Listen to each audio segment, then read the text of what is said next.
I mean, it's just a dream company. And dream boarding is what LibTech is all about.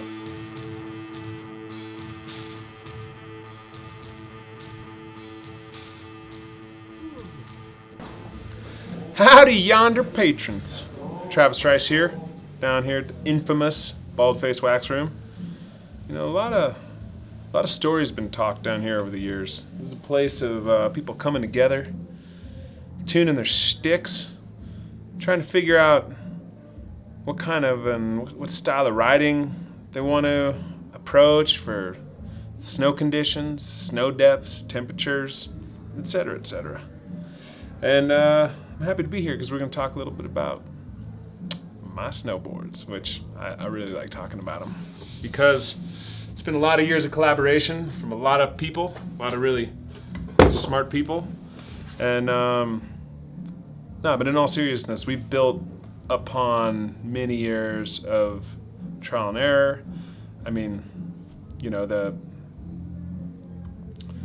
LibTech as a whole, as far as board builders, I would say have to be some of the best in the world, talking across all platforms. They kind of approach it from a premise of fun, responsibility, and there's like a level of playfulness and artistry that goes into LibTech boards of all natures. And my line, no doubt, has been the same. Started off, first board with them was T-Rise Pro, which, you know, was pretty serious. It was a big deal for me to get my first board with Lib. And we've kind of built upon that ever since, you know. After that came, let's see, I think we brought in the Banana Hammock, which, you know, obviously we're taking ourselves real serious, which still one of the greatest pow boards of all time, still to this day. I love that it had a massive disclaimer on it that said, "Do not ride the banana hammock." Truly though, one of the best powder boards out there.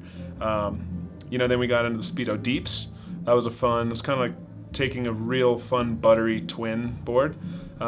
We've discontinued both those boards since, and right now I'm going to talk a little bit about my line, which consists of T-Rise Pro Foundation, and it goes onward up to, you know, we got the Goldmember, which was a board that was built for really the supernatural course for kind of freestyle, big mountain riding. It's a directional twin.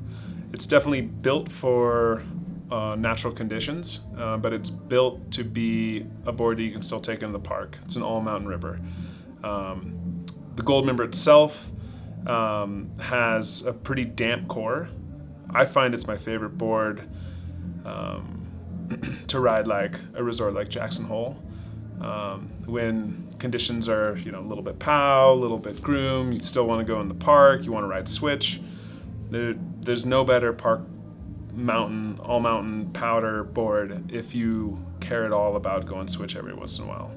So then from the Goldmember, we developed the Climax. And the Climax, we took everything that we put into the Goldmember and really applied this concept of like, all right, lightest, like highest performance snowboard that we can possibly make. And Lib spent literally years developing their first carbon snowboard. And so what I think they really achieved that I don't think anyone else in the market is even close to when it comes to carbon is how to make a super damp carbon board. It's a pretty technical construction. If you ever to break one in half and look through it, you scratch your head a little bit because there's just these layers of weed cloth actually in between the carbon layups, carbon fibers.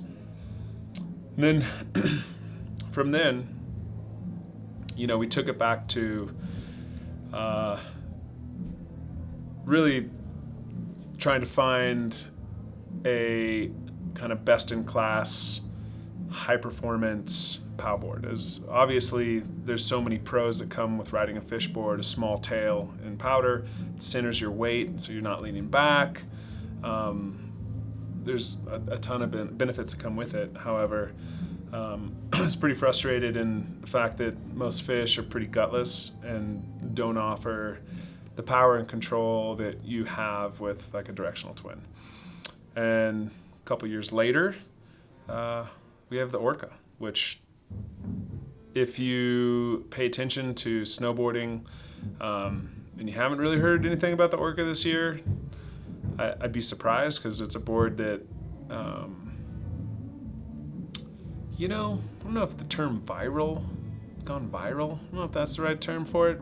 It's a board that anyone who rides it is very, I think, taken back by how good it rides. The fact that you can have a powder-specific board that still feels as responsive and as predictable and powerful as, say, a directional twin on a resort. And that's kind of sums it up. You know, you get to step it down. It's a little bit wider. You get a nice little bit of square acreage. The other big benefit with it is you have a really tight radial side cut. And what that means, especially with a little bit of a wider board, not too wide, you don't want it too wide, is that you have an incredible carving radius. And so, you know, hands down, when it comes to just carving, leaning over, and snowboarding, there's no funner board for me. Early morning groomers, dude, Orca, never ridden a better board. When it comes to soft snow, powder, never ridden a better board. Meanwhile, you know, had a split board for years that's kind of developed. Still psyched to have it on directional twin platform of the Goldmember. And then art, I'll talk a little bit more about it, but man, the art this year, this is, I have to say, is probably my favorite graphic line I've ever had.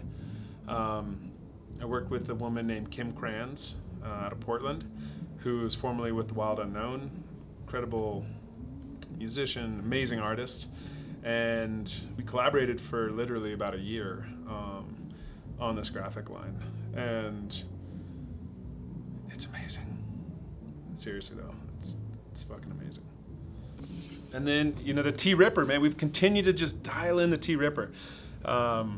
Again, you know, our approach with the T-Ripper has always been, this is a high-performance youth snowboard. You know, nowadays, there's definitely some better youth snowboards on the market for sure, but when we first set out to make that board, we didn't feel that there was any like really great high-performance snowboards for kids. And have you seen what kids are doing on snowboards? Like, they need super high performance, well-crafted, responsive snowboard. It's built to allow them to progress, and that's at the end of the day what T-Ripper is. It's like taking the tech that we put into my line and putting it in a kid's board. Not to mention the graphics this year are hammer. Big tech